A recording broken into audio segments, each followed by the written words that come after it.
अब जैसे कल ही मीटिंग की बातें हुई, कहा यह जा रहा है कैंसिल इसीलिए हुआ क्योंकि नीतीश जी जिस नाम पे चाहते थे उन चीज़ों पर, जिन चीज़ों पर जदयू एग्री हो रही थी, या कहें कि संजय झा ललन सिंह एग्री हो रहे थे, उन चीज़ों पर इस पार्टी के शीर्ष लीडर एग्री नहीं हुए। देखिए, सम्राट चौधरी का नाम इसलिए चल रहा है क्योंकि लब कुछ समीकरण में वह फिट बैठते हैं, और नीतीश कुमार जिस समीकरण और जिस राजनीति को 3 दशकों से साधते हुए आए हैं उसमें सम्राट चौधरी फिट हैं।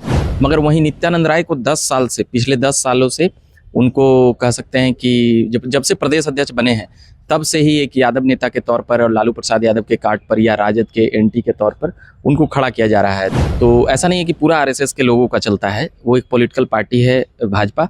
वहाँ पर संगठन मंत्री को भेज दिया, जिन जिन लोगों को दायित्व दिया गया है सरकार, पार्टी और संगठन को समन्वय बनाने के लिए, तो उन्हीं उन लोगों की जिम्मेदारी है।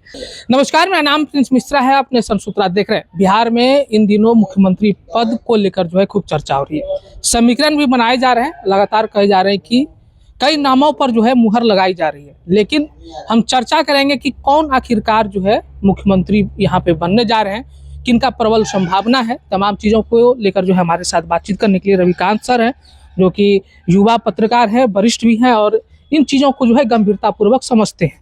आप पोस्ट लगातार कर रहे हैं कि इन दिशाओं में जा रहा है, इनको मानना पड़ेगा, ये मुख्यमंत्री बनेंगे, लेकिन समीकरण कुछ फिट नहीं बैठ रहा है बिहार का। क्या लग रहा है कि मुख्यमंत्री कौन बनेगा? चर्चा तो बहुत हो रहा है, कई नामों की हो रही है।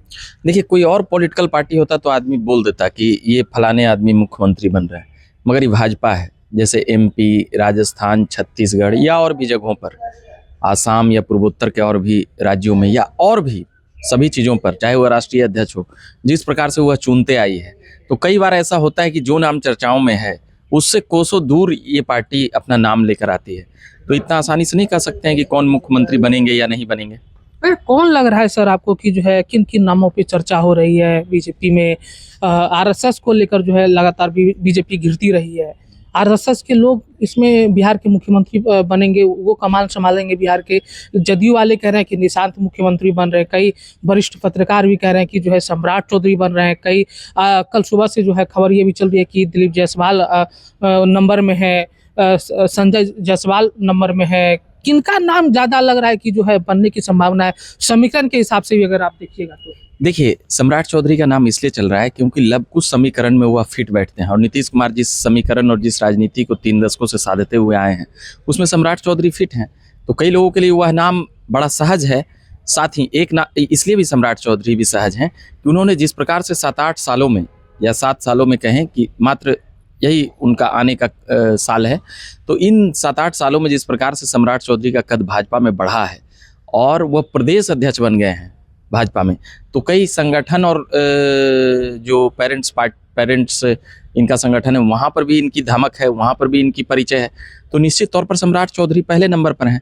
मगर वहीं नित्यानंद राय को 10 साल से, पिछले 10 सालों से उनको कह सकते हैं कि जब से प्रदेश अध्यक्ष बने हैं तब से ही एक यादव नेता के तौर पर और लालू प्रसाद यादव के काट पर या राजद के एंटी के तौर पर उनको खड़ा किया जा रहा है। तो वह भी एक नाम है।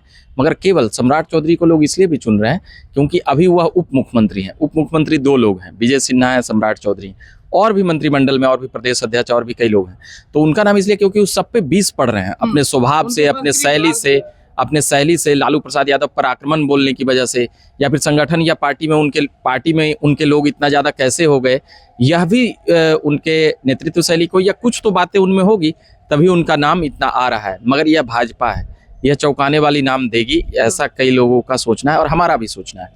लेकिन सवाल ये है कि जैसे आपने कहा कि जो है इर्द गिर्द जो है आरएसएस के जो स्वयं सेवक के लोग हैं उनके इर्द गिर्द ये सत्ता घूमती रही है। सम्राट चौधरी आरएसएस से जो है जुड़े नहीं हैं, तो क्या लग रहा है कि बीजेपी उनको बनाएगी मुख्यमंत्री बिहार में? क्योंकि आरएसएस का पकड़ जो है काफ़ी मजबूत है भाजपा पर। लगातार ये विपक्ष भी कर रही है कि जो है जो चाहेगी वही होगा। नहीं, पकड़ का क्या बात है? आरएसएस का पकड़ का बात नहीं है। आरएसएस की एक राजनीतिक ब्रांच है भाजपा, तो वो अपने स्वयंसेवकों को भेजते रहती है संगठन मंत्री के माध्यम से। वो एक सूत्र का या वो अपने समन्वय का जो काम देखते हैं। तो ऐसा नहीं है कि पूरा आरएसएस के लोगों का चलता है, वो एक पॉलिटिकल पार्टी है भाजपा।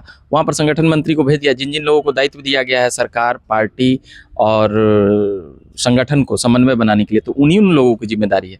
सभी की चलती है, सभी लोग उसके लोग बोलेंगे या करेंगे, ऐसी बात नहीं है। मगर फिर भी संघ के स्वयंसेवक तो भाजपा में रहते ही हैं और संघ भी उन्हीं को ज़्यादा तरजीह देती है, या भाजपा भी उन्हीं को ज़्यादा तरजीह, जैसे अब नरेंद्र ही मोदी हैं तो भाजपा में है, संघ के वहाँ पर वो प्रचारक रहे हैं, तो निश्चित तौर पर संघ का तो यहाँ पर पकड़ है ही। मगर सम्राट चौधरी दूसरे पार्टी से आए हैं, तो कई बार ऐसा हुआ है कि वह अपने नेता का प्रयोग करते करते थक गए, तो दूसरे बाहर से भी आए हुए लोग पूर्वोत्तर में सीएम बने हैं, तो कई बार ये चकित करने वाले नाम रहे हैं। इसीलिए कोई ऐसी बात नहीं है, क्योंकि ये राजनीतिक पार्टी है, यहाँ पे पार्टी या संगठन है, जिसके नाम पर अब नीतीश कुमार क्या है, नीतीश कुमार तो भाई संघ को बारे में क्या क्या बोलते रहे, मगर फिर भी भाजपा उनको अपना नेतृत्व या नेता मानते रही है।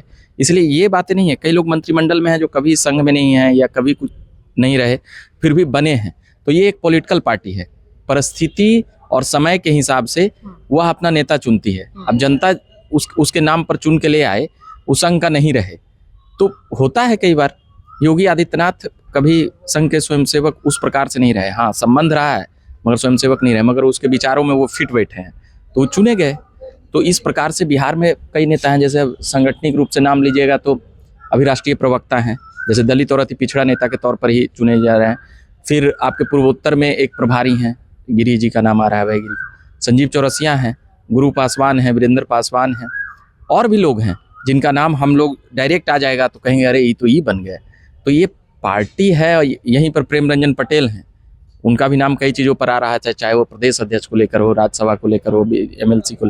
तो यहाँ पर कौन पार्टी कौन नेता ऊपर आ जाए, अभी जो नाम चल रहा है ये संभव, ये इतनी आसानी से नहीं है कि अब जैसे कल ही मीटिंग की बातें हुई, कहा यह जा रहा है कैंसिल इसीलिए हुआ क्योंकि नीतीश जी जिस नाम पे चाहते थे उन चीज़ों पर, जिन चीज़ों पर जदयू एग्री हो रही थी, या कहें कि संजय झा ललन सिंह एग्री हो रहे थे, उन चीज़ों पर इस पार्टी के शीर्ष लीडर एग्री नहीं हुए, तो वो स्थगित हो गया। मगर जो है सम्राट चौधरी के फेस पर जो है मायूसी भी देखी जा रही थी जब एयरपोर्ट से बाहर निकल रहे थे। फेस से थोड़ी ये पता चलेगा प्रिंस जी के कौन, फेस से थोड़ी ये होता है, मायूसी का विषय नहीं है। अच्छा, ये भी सवाल है कि अभी वर्तमान समय की राजनीति को देखिएगा कि जातीय समीकरण को लेकर भाजपा साधते रही है। पश्चिम बंगाल को देख लीजिए कि वहाँ पे कायस्थ समाज के लोग सबसे ज्यादा वोटर हैं, वहाँ पे जो है राष्ट्रीय अध्यक्ष यहाँ पे बिहार के लड़के को बना दिया राष्ट्रीय अध्यक्ष बीजेपी के वोट साधने के लिए। अब जो है उत्तर प्रदेश में चुनाव है, वहाँ पे ब्राह्मणों की संख्या ज्यादा है, हो सकता है जो सवर्ण कास्ट के जो लोग हैं उनको दायित्व दे दिया जाए।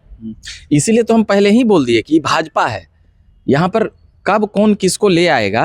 अब अभी जो दावा कर करके ठोक के बोल रहे हैं, अगर वो गलत हो जाएंगे तो कल पत्रकारिता करेंगे या नहीं करेंगे, ये बातें हैं। मगर अभी भाजपा को यहाँ पर चाहिए हनक वाला नेता, ये भी चीजें हैं, क्योंकि जदयू को 85 सीटें हैं, तो जदयू का अगर आप बात नहीं मानिएगा तो 43 पे तो वो मुख्यमंत्री रहे हैं, 85 पे क्यों हट रहे हैं, क्योंकि सभी लोग जानते हैं नीतीश जी अस्वस्थ हैं। तो यहाँ पर अगर जदयू की बातें अगर नहीं मानकर चलेंगे, यहाँ पर पूर्णतः भाजपा हो सकता है कि अपने मनपसंद आदमी को सीएम ना बना पाए, संगठनिक लोगों को, तो उसमें जदयू की भूमिका रहेगी कि वो क्यों संगठनिक अपने संगठनिक लोगों को नहीं बना पाए या क्यों नहीं बना पाए, तो उसमें फिर जदयू का दबदबा चलेगा। जैसे जदयू जिस प्रकार से नीतीश कुमार सम्राट चौधरी का नाम बार बार लिए हैं, तो वहां से ये बातें हैं कि नीतीश की पहली पसंद सम्राट चौधरी हैं। ये बातें आई कि दिल्ली में भी वही नाम वह रख रहे थे, इसके कारण वापस आए हैं। कई लोग भाजपा के कार्यकर्ता सम्राट चौधरी को, या जो और भी जो पुराने कार्यकर्ता हैं या जो सम्राट चौधरी के करीबी नहीं हैं, वो सभी लोग, कई लोग सम्राट चौधरी को शायद पसंद नहीं करते हैं, क्योंकि वो पुराने नेता नहीं रहा है कि वो पहले राजद में आए फिर और भी पार्टियों में गए, और भी उनका बैकग्राउंड जो कहता है। मगर फिर भी सम्राट चौधरी ने 6-7 सालों में जो अपना इमेज बनाया पार्टी में, जो अपना पहुंच बनाया, या लालू प्रसाद के खिलाफ ही बोल करके बनाया, तो वह उनकी अपनी क्रेडिबिलिटी है। कैसों तो वो छाए उप मुख्यमंत्री तक जाना भी कम बड़ा बात नहीं होता है। भाजपा जैसी संगठनिक ढांचागत आधारित जो पार्टी ये काम करती है, उस हिसाब से वो जहां तक गए हैं, भाजपा में वो कोई आम बात नहीं है कि 5 साल भी नहीं हुआ प्रदेश अध्यक्ष भी बन गए। आप किन किन नामों पे मुहर लगा रहे हैं? अब भाई, अब सब पत्रकार की तरह अब हम कैसे मुहर, कल आप कहिएगा कि तो बने भी नहीं किए। अब हमको तो जो नाम, जैसे संगठनिक लोगों में संभावित नाम बता सकते? संभावित नाम तो सम्राट चौधरी, नित्यानंद राय शुरू से ही रहे हैं, फिर संजीव चौरसिया पास दलित समाज में भी नाम आता है, जनक राम, गुरु पासवान, और भी एक महिला भी विधायक हैं, एक और भी राष्ट्रीय स्वयं सेविका समिति के हैं। तो वो सब नाम अगर आ जाएगा तो फिर 3 प्रदेश अध्यक्ष हैं, संजय जायसवाल, दिलीप जायसवाल, संजय सरबगी खुद हैं। तो कहीं ना कहीं बिहार में नेतृत्व करता वह भी बनेंगे जो जिनकी जाति उग्र नहीं होगी। जैसे संजीव चौरसिया का नाम ही पचकोनिया में आता है 5 में, प्रेम रंजन पटेल नीतीश कुमार की जाति से हैं, तो उस जाति को बैलेंस करने के लिए फिर और भी हैं। मगर संजीव चौरसिया का नाम जिस प्रकार से 5 जो ये आता है उन धाराओं में, तो उनके नाम पर तो भाई उनकी 2-2 3-3 पीढ़ी से संघ में लगे रहे हैं।